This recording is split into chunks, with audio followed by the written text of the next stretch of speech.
महापुरुष के मुखारबिंद से हमने एक प्रसंग सुना था।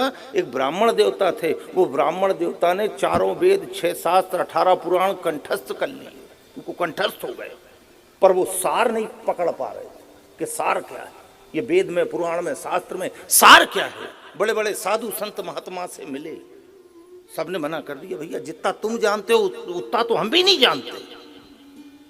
वो ब्राह्मण देवता बड़े परेशान। किसी ने कहा, बोले फलानी जगह एक वृद्ध महात्मा रहते हैं, वो बहुत विद्वान है, बहुत पहुंचे हुए संत है, तुम उनके पास जाओ। वो वृद्ध थे, उनका अंतिम समय चल रहा था। ये ब्राह्मण देवता उस संत के पास गए और संत से जाके कहा, गुरुजी मैंने 4 वेद 6 शास्त्र और 18 पुराण कंठस्थ कर लिए, पर गुरुजी मेरे को सार आज तक समझ में नहीं आया कि सार क्या है।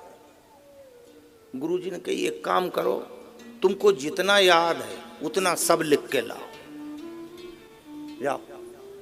वो ब्राह्मण देवता गया, घर जाके उसने लिखना शुरू किया। अब लिखा तो साहब महीना 2 महीना में ये कॉपी भर दी उसने।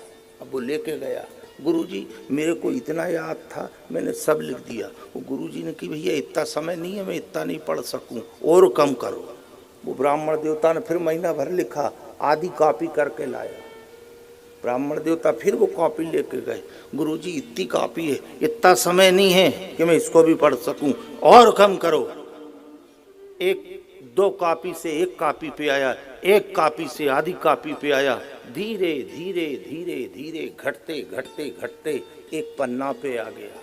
1 पन्ना लिख के ले गया। गुरुजी ने कहा, बोले इतना भी समय नहीं है कि मैं इस 1 पन्ने को पढ़ लाऊं, अब एक काम करो, इससे भी छोटा करके लाओ। वो ब्राह्मण अपने घर गया और उसने एक कोरे पन्ने के ऊपर खाली राम लिखा और वो महात्मा के पास चला गया। महात्मा ने कही, अब आए मुकाम पे,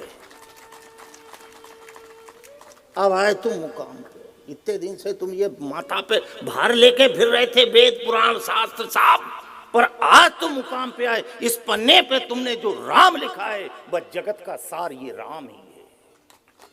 निचोड़ पे पहुंच गए हो तो ब्राह्मण देवता अब सब छोड़ो और इस राम के नाम से लग जाओ।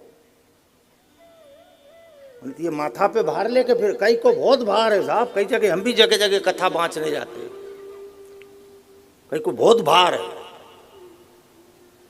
उनको जरा सा ज्ञान हो नहीं तो वे सूंदे नहीं चले, हाँ फिर भी अटका डाले।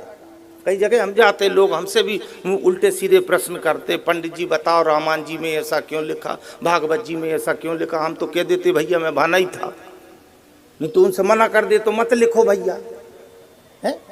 अरे उससे मतलब क्या साहब, ये राजा, इसकी इतनी रानी, इसके इतने पुत्र, अपने को लेना देना क्या, क्या लेना देना साहब बताओ। आप इतने बेटे, अपने को काम केवल राम और श्याम से है, बस 2 को पकड़ लो।